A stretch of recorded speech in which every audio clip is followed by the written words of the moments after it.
जो वो आगे कोई नहीं ठीक है। मैं वजीर डांडा, जिला अध्यक्ष आम आदमी पार्टी। साथियों, कल करनाल में पूरे हरियाणा प्रदेश से आम आदमी पार्टी के सभी कार्यकर्ता और पदाधिकारियों ने हरियाणा के युवाओं के पक्ष में हरियाणा के युवाओं की आवाज़ उठाने का काम किया।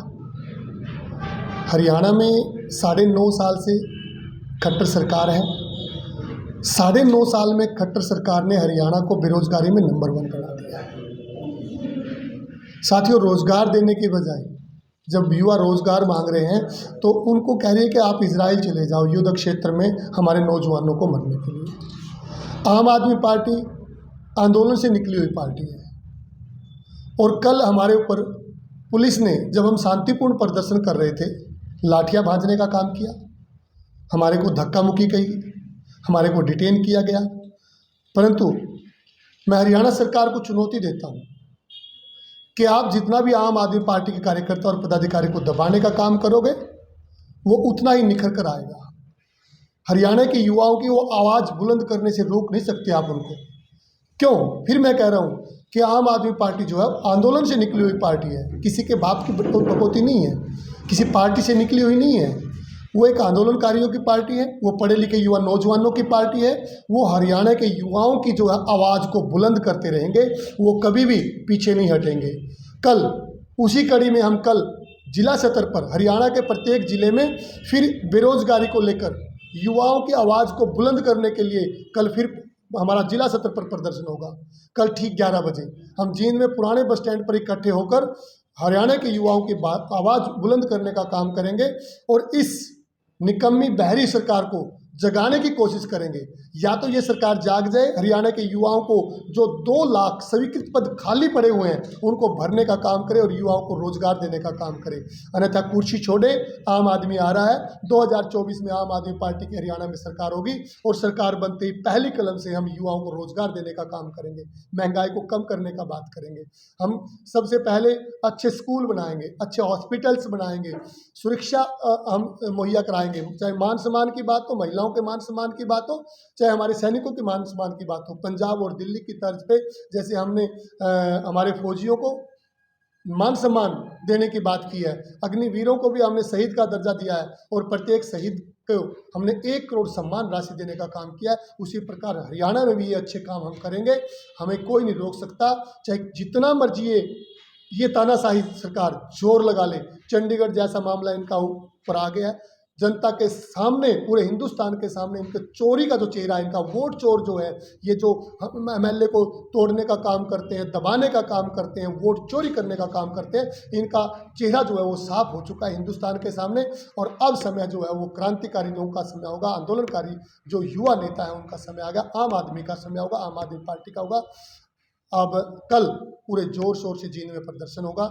आगे मैं चाहूँगा कि हमारी महिला की प्रदेश अध्यक्ष डॉक्टर रजनीश, अभी जैसे हमारे जिलाध्यक्ष वजीर ढांडा जी ने बताया कि हरियाणा बेरोजगारी में नंबर 1 हो चुका है और इसी वजह से हम जो युवा है वो दर दर की ठोकरें खा रहा है, नशे की गर्त में जा रहा है, अपराध की तरफ बढ़ रहा है। और अगर हम जींद की सिर्फ जींद की भी बात करते हैं तो आप देखिए जींद में जगह जगह पे छोटे छोटे मोहल्लों में, गलियों में नशे का कारोबार इतना बढ़ चुका है कि उसकी वजह से चोरियां इतनी हो रही हैं।